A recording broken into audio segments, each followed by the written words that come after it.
ചെമ്പനീർ പൂവിൻ്റെ വരാനിരിക്കുന്ന പുതുപുത്തൻ എപ്പിസോഡിൻ്റെ റിവ്യൂയിലേക്ക് എല്ലാവർക്കും സ്വാഗതം. അങ്ങനെ രേവതിക്കൊരു വലിയൊരു ഓർഡർ വരുന്നുണ്ട് കേട്ടോ.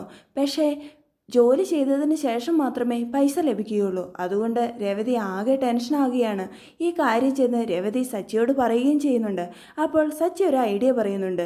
നമുക്ക് ശ്രീകാന്തിനോടും വർഷയോടും 50,000 രൂപ ചോദിച്ചു നോക്കാം. അവരെന്തായാലും നമ്മളെ സഹായിക്കാതെ ഇരിക്കുകയില്ല. അങ്ങനെ രേവതിയും സച്ചിയും കൂടി ശ്രീകാന്തിൻ്റെയും വർഷയുടെയും അടുത്ത് ചെല്ലുകയാണ്. ഇത് രേവതി ശ്രീകാന്തിനോടും വർഷയോടും പറയുകയും ചെയ്യുന്നുണ്ട്.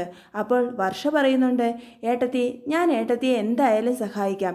കാരണം ഈ ഓർഡർ ചെയ്ത് കഴിയുമ്പോൾ ഇനിയും ഒരുപാട് ഓർഡറുകൾ ഏട്ടത്തിക്ക് വരും. ഞാൻ ഏട്ടത്തിയുടെ അനിയത്തിയല്ലേ, അതുകൊണ്ട് ഞാൻ എൻ്റെ ഏട്ടത്തിയെ എന്തായാലും സഹായിക്കും. അതും പറഞ്ഞ് വർഷ ഗൂഗിൾ പേ എടുത്ത് പൈസ ചെയ്യാൻ ഒരുങ്ങുമ്പോൾ ശ്രീകാന്ത് പറയുന്നുണ്ട്, നീ മാത്രം സഹായിച്ചാൽ പോരാ, ഞാനും സഹായിക്കും എൻ്റെ ഏട്ടത്തിയെ, എൻ്റെയും കൂടി ഏട്ടത്തിയല്ലേ, നീ 25,000 കൊടുക്കും, ബാക്കി 25,000 ഞാൻ കൊടുത്തോളാം എന്ന് പറഞ്ഞ് അങ്ങനെ 2 പേരും കൂടി 50,000 രൂപ ഗൂഗിൾ പേ ചെയ്ത് രേവതിക്ക് കൊടുക്കുന്നുണ്ട്. ഇതൊക്കെ കാണുമ്പോൾ സച്ചിയുടെയും രേവതിയുടെയും കണ്ണ് നിറയുന്നുണ്ട്. സച്ചി എന്നിട്ട് വർഷയോടും ശ്രീകാന്തിനോടുമായിട്ട് പറയുന്നുണ്ട്, നിങ്ങൾ ഈ തന്ന സഹായം ഞാൻ ഒരിക്കലും മറക്കില്ല. എന്തായാലും പൈസ കിട്ടുന്ന പാടെ ഞാൻ നിങ്ങൾക്ക് തിരിച്ച് തരാമെന്ന് പറഞ്ഞ് സച്ചി അവിടുന്ന് പോവുകയാണ്. ഇതിൻ്റെ ഇടയിൽ ചന്ദ്ര മനസ്സിൽ വിചാരിക്കുന്നുണ്ട്, എങ്ങനെയെങ്കിലും ഈ ഓർഡർ ഇല്ലാതെയാക്കണം. ഈ ഓർഡർ കിട്ടിക്കഴിഞ്ഞ് രേവതി ഇവിടുന്ന് അത് ചെയ്യാൻ പോയി കഴിഞ്ഞാൽ ഇനിയും ഒരുപാട് ഓർഡറുകൾ രേവതിക്ക് വരും. അങ്ങനെ രേവതി വലിയ കോടീശ്വരിയാവും. അതുകൊണ്ട് രേവതിയെ ഈ ജോലി ചെയ്യാൻ വിട്ടുകൂടാ. അങ്ങനെ മനസ്സിൽ ഉറച്ചു തീരുമാനിക്കുകയാണ് ചന്ദ്ര. അടുത്ത ദിവസം രാവിലെ വീട്ടുജോലിയെല്ലാം തീർത്ത് മണ്ഡപത്തിലേക്ക് പോകാൻ ഒരുങ്ങിയാട്ടോ രേവതി. ആ സമയത്ത് ചന്ദ്രമതിയാണെങ്കിൽ കൈയെല്ലാം ഒടിഞ്ഞതുപോലെ സോഫയിലിരുന്ന് അഭിനയിക്കുകയാണേ. ഇത് കാണുമ്പോൾ രേവതി ചോദിക്കുന്നുണ്ട്, അമ്മയ്ക്ക് എന്തു പറ്റി? ഞാൻ സച്ചിയേട്ടനെ വിളിക്കാം, നമുക്ക് ഹോസ്പിറ്റലിലേക്ക് പോകാം അമ്മേ. അപ്പോൾ ചന്ദ്രമതിയാണെങ്കിൽ പറയുന്നുണ്ട്, ഹോസ്പിറ്റലിലോട്ടൊന്നും പോകണ്ട, നീ എന്നെ ആ ബെഡിൽ കൊണ്ടുപോയി കിടത്തിയിട്ട് കൈ ഒന്ന് തിരുമ്മി തന്നാൽ മതി. അതിനുശേഷം എന്താ ചെയ്യേണ്ടതെന്ന് ഞാൻ നിനക്ക് പറഞ്ഞു തരാം. അങ്ങനെ ചന്ദ്രമതി പറയുന്നത് കേട്ടപ്പോൾ രേവതി ചന്ദ്രമതിയെ കൊണ്ടുപോയി ബെഡിൽ കൊണ്ടുപോയി ഇരുത്തുകയാണ്. വയ്യെങ്കിൽ ഞാൻ അച്ഛനെ വിളിക്കാമേ എന്നിങ്ങനെ രേവതി പറയുമ്പോൾ ചന്ദ്രമതി പറയുന്നുണ്ട്, അതിൻ്റെ ഒന്നും ആവശ്യമില്ല, എനിക്ക് ഇടയ്ക്കിടയ്ക്ക് കൈവേദന ഉണ്ടാകുന്നതാണ്, അതുകൊണ്ട് നീ ആരെയും വിളിക്കേണ്ട ആവശ്യമൊന്നുമില്ല. എനിക്ക് നീ ഒന്ന് കുറച്ച് മരുന്നുണ്ടാക്കി തന്നാൽ മതി. എന്ത് മരുന്നാണ് ഉണ്ടാക്കുന്നതെന്ന് ഞാൻ നിനക്ക് പറഞ്ഞു തരാം. പിന്നെ ഓരോ മണിക്കൂർ ഇടവിട്ട് എനിക്ക് ചൂടുവെള്ളം ഉണ്ടാക്കി കൈക്ക് ചൂട് പിടിച്ചു തരണം.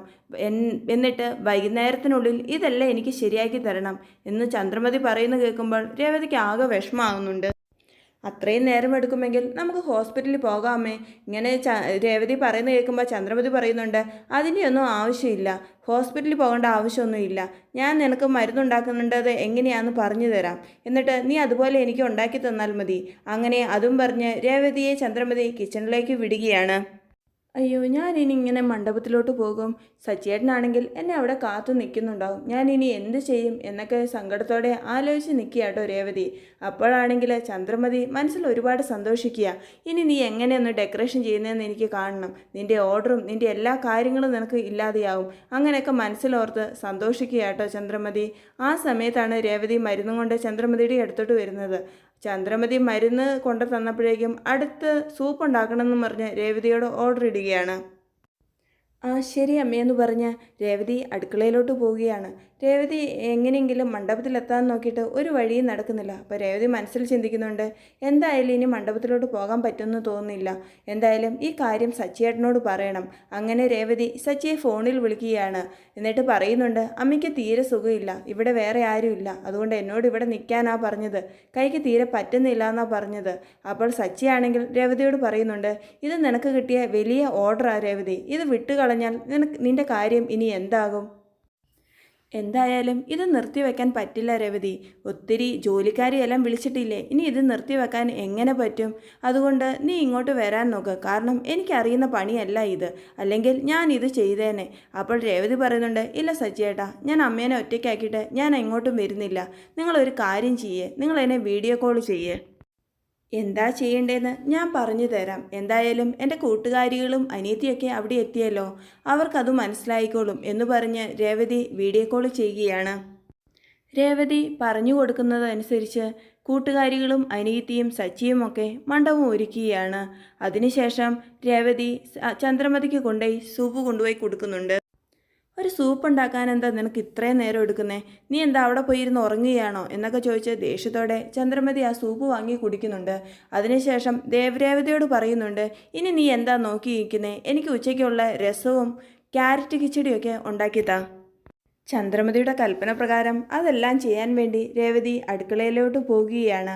ആ സമയത്ത് ചന്ദ്രമതിയാണെങ്കിൽ ഫ്രണ്ടിനെ വിളിച്ച് വളരെ സന്തോഷത്തോടെ പറയുന്നുണ്ട്, അവൾ ഡെക്കറേഷനൊക്കെ ചെയ്ത് വലിയ മുതലാളിയാകാൻ വേണ്ടി പോയതാ, പക്ഷേ ഞാനത് കൈവേദനയൊക്കെ അഭിനയിച്ച് കാണിച്ച് അത് മുടക്കി കളഞ്ഞു എന്നൊക്കെ സന്തോഷത്തോടെ പറയുകയാണ്.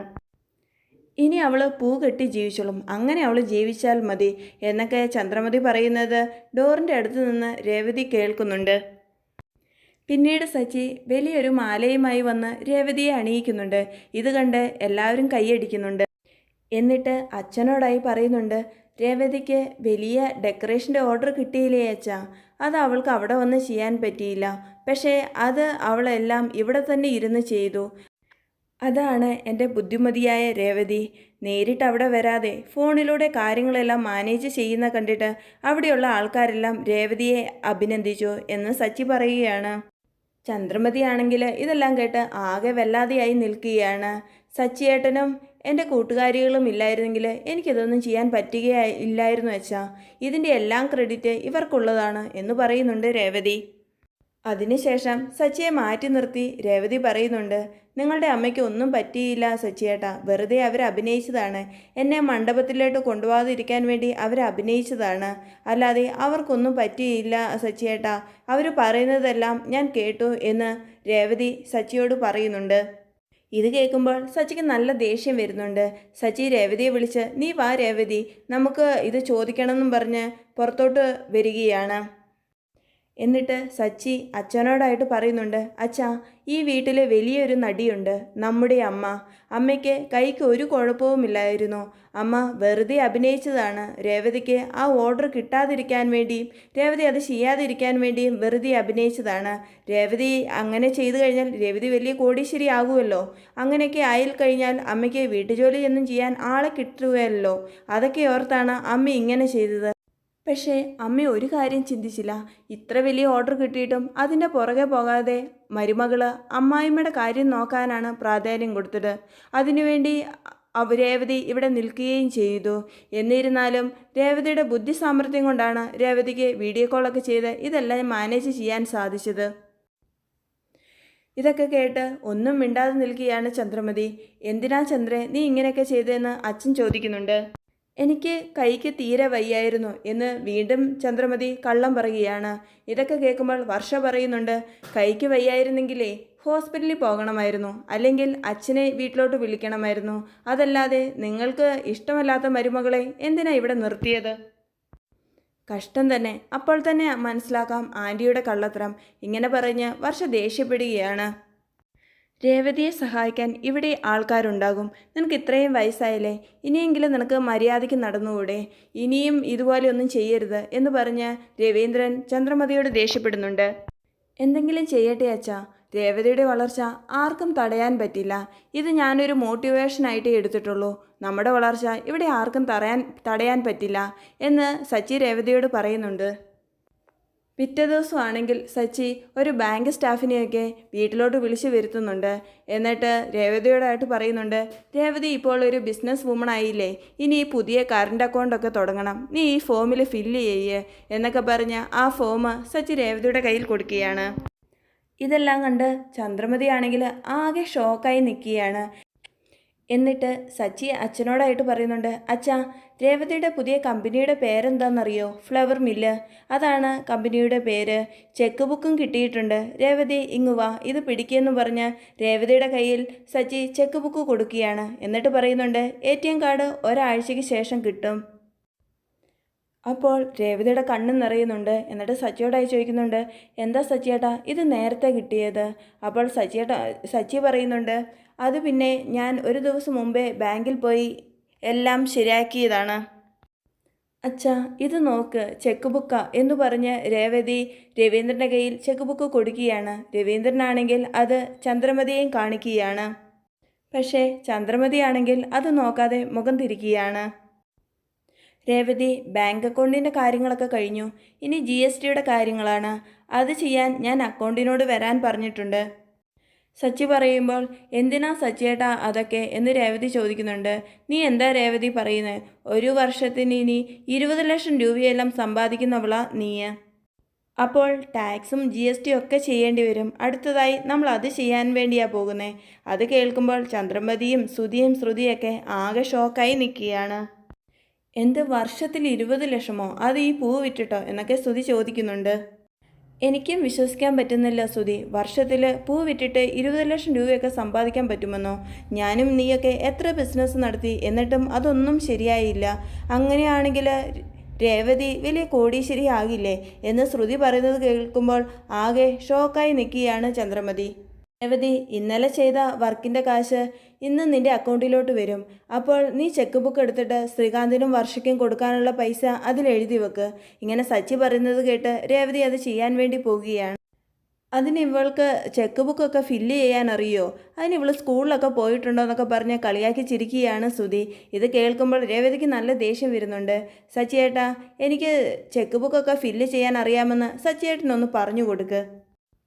അങ്ങനെ രേവതി പറയുമ്പോൾ ഇതിൻ്റെ വല്ല കാര്യമുണ്ടോടാ നിനക്കെന്നും പറഞ്ഞ് സച്ചി ശ്രുതിയെ നോക്കി ചിരിക്കുകയാണ്. ശ്രീകാന്തെ, പൈസ കടം കൊടുത്തതല്ലേ, അത് പലിശ ചേർത്ത് വാങ്ങിക്കുക എന്ന് ശ്രുതി പറയുമ്പോൾ ഞങ്ങളെന്താ ഏട്ടത്തിക്ക് പലിശ കടം കൊടുത്തതാണോ, ഫിനാൻസ് കമ്പനിയാണോ എന്നൊക്കെ വർഷ പറയുന്നുണ്ട്. വർഷയ്ക്കും ശ്രീകാന്തിനും രേവതി ചെക്ക് എഴുതി കൊടുത്തപ്പോൾ സച്ചിയാണെങ്കിൽ അവരുടെ കൂടെയൊക്കെ നിന്ന് സെൽഫി എടുക്കുകയാണ്. ഇതൊന്നും കണ്ടിട്ട് തീരെ ഇഷ്ടപ്പെടാതെ ചന്ദ്രമതിയും സുധിയും ശ്രുതിയൊക്കെ അവിടുന്ന് എഴുന്നേറ്റ് പോവുകയാണ്. വർഷയും ശ്രീകാന്തും സച്ചിയുമാണെങ്കിൽ സന്തോഷത്തോടെ വീണ്ടും വീണ്ടും അവിടെ നിന്ന് സെൽഫി എടുത്തുകൊണ്ടിരിക്കുകയാണ്.